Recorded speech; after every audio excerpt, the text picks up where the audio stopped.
Hey fam, and welcome to LoL Diary. I'm Kitcha, the host for this show. As some of you guys might know, I'm a one-trick Quinn player, and I really endorse the act of specializing in both a role and a champion. It's a really great way to quickly learn the game, quickly improve, and being able to focus on game knowledge, rather than trying to figure new stuff out all the time. But with that being said, it can grow tiresome, and I'm not tired of Quinn at all. I love her playstyle so much, but as for the top lane, I'm really tired of playing top lane, and that's kind of frustrating given that Quinn is in her best top lane position right now. So I forced myself to keep playing her in top lane game after game these last weeks, and it's just not been fun. And at the end of the day, sure, League is about winning, but at the same time you're supposed to have fun. It's still a game, you're playing this for your sake, not anybody else's sake. So today I went out of my comfort zone and tried jungle again. I haven't tried jungle Quinn since maybe January, I don't really remember. And guess what? I had the funniest game in the longest time. The interesting part here, which is also the point of my video, is that I thought I would suck as a jungler. I thought I would play really bad, but I actually didn't. Aside from some really goony mistakes, I actually performed very well. And of course, some of the roles are really different and you won't be able to switch instantly, but you're still playing the same game regardless of your position. I think it's more important to stay consistent with your champion than actually the role itself. But regardless, you're not wasting your time, you're still playing the same game, you're still playing League of Legends despite of what role or champion you are playing. And whatever you learn, I can promise you,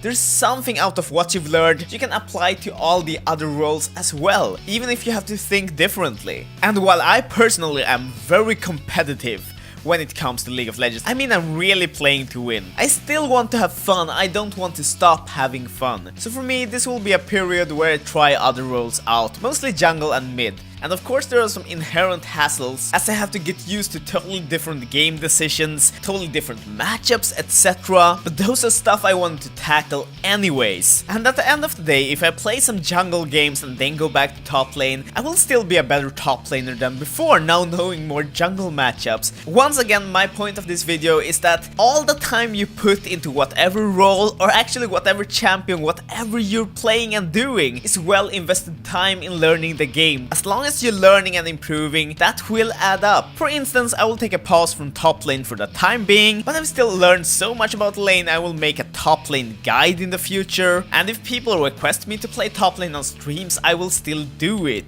I mean, it's a lane I've grown accustomed to, and that's valuable knowledge. And as I've said, I really endorse specializing both roles and champions, but I also think that many League players are actually very conservative and afraid of change. And I think that if you want to appreciate this game to its fullest, it's always a solid point to try new stuff out every now and then, and trust me, it will all make sense in the end. And that's it for the video this week. Since the release of Overwatch, I've noticed even more threads on forums and Facebook, etc. going on about people leaving League of Legends, or at least getting tired of it. So I really want to make this kind of video reminding everyone that, and this is coming from me as a one-tricker, the game can get really stale when you do the same thing over and over again, and I will always endorse trying new stuff. And that's my personal opinion. If you don't agree, or if you agree or have anything to add, leave a comment down below. Like this video if you liked it, dislike if you did not, either way it's totally fair. Subscribe to keep tab of all new LoL Diary episodes coming every Sunday, and I'll see you guys next week. Until then, stick to the plan, viewers!